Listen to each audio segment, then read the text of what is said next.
Let's get my next guest out. He's the only person in the world to have won a BAFTA award for work in black and white, colour, HD and 3D television. His career has spanned more than 60 years. He's been responsible for some of my favourite television programmes ever, and I'm sure many of yours. Will you please welcome the wonderful Sir David Attenborough.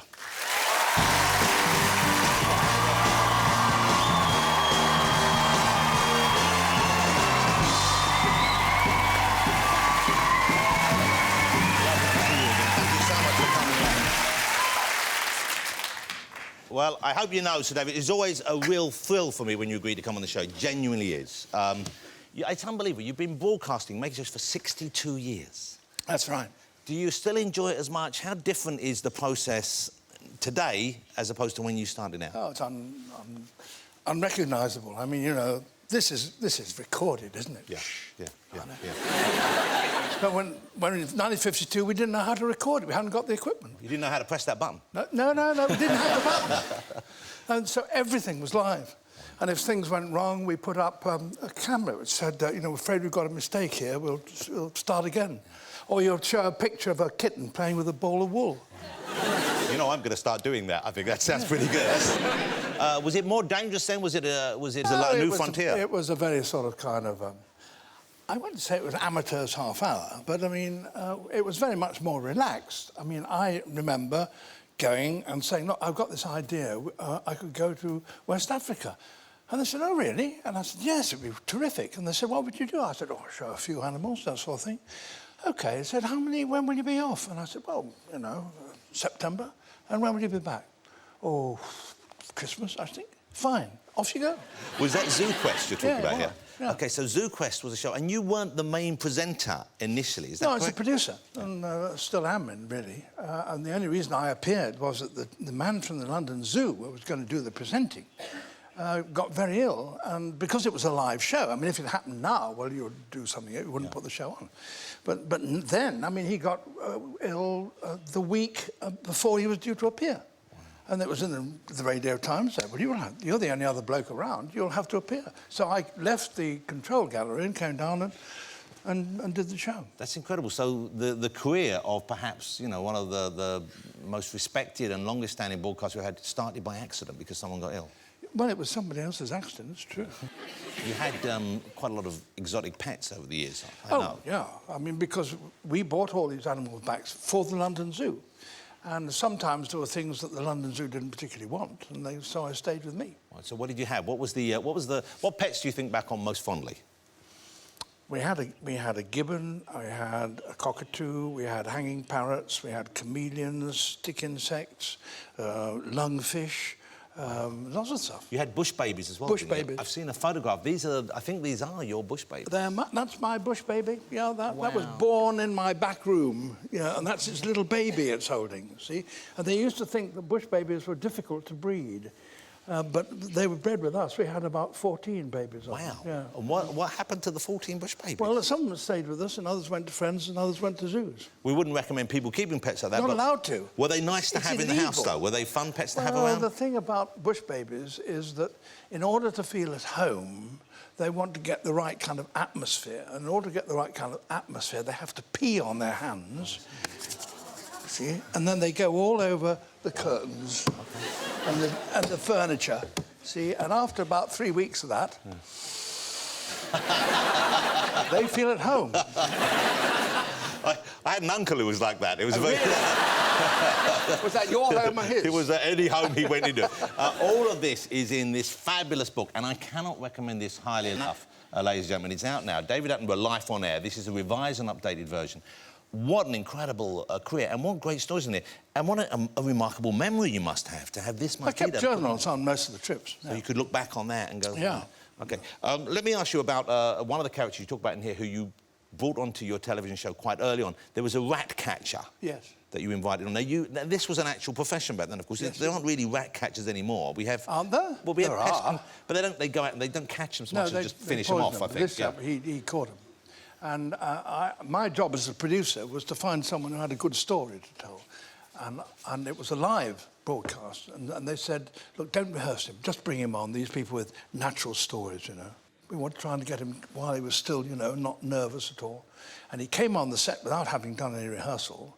And I said, now, you've told me a lot about your rat-catching career, but it's always ended in which you actually smash the rat with the butt of a shovel or cut it in half with a cutlass or wring its neck or something. But the British public doesn't like that, Bill. So if it comes to the bit in the story where the animal is going to die, can you just say it went to sleep or something like that, you see? And Bill said, yeah, righto, Dave. and so he started talking. And to my horror, he brought with him 2 cages full of rats, horrible, horrible rats. And he put them on the desk, and we cued him to start, and he said, now, I am a rat catcher, he said, and these are what I catch. This one is Rattus, which is the black or sewer rat, and this one is Rattus norvegicus, the brown rat. I said, oh. And he opened the lid of and put his hand in and brought out by the tail the biggest rat I've ever seen. And he started doing this. And then he looked at the camera, and you see something going click in his mind, and he said, no, I don't want you to think that in any way I am maltreated this rat. But unless I get him slightly dizzy, the bugger will bite me. And that was the first time that word was ever heard on British television.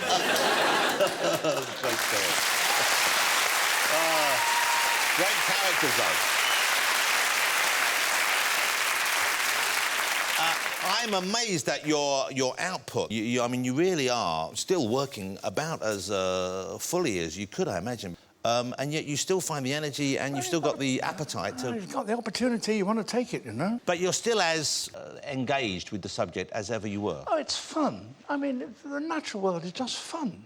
I'm so lucky, you know, to spend my time going to interesting parts of the world and looking at interesting animals. And what more do you want? And I guess with technology now, they can put you much closer to the animals than ever Nothing before. to do with technology. You have to either get close or you don't get close, Jonathan. But we have a clip, and this is from one of these shows. This is the one, Conquest of the Skies. This will be in 3D. It's on Sky Over Christmas. This is some of the most exceptional photography and closeness to a creature I've ever seen. Have a look at this. That's beautiful. That's quite something, isn't it?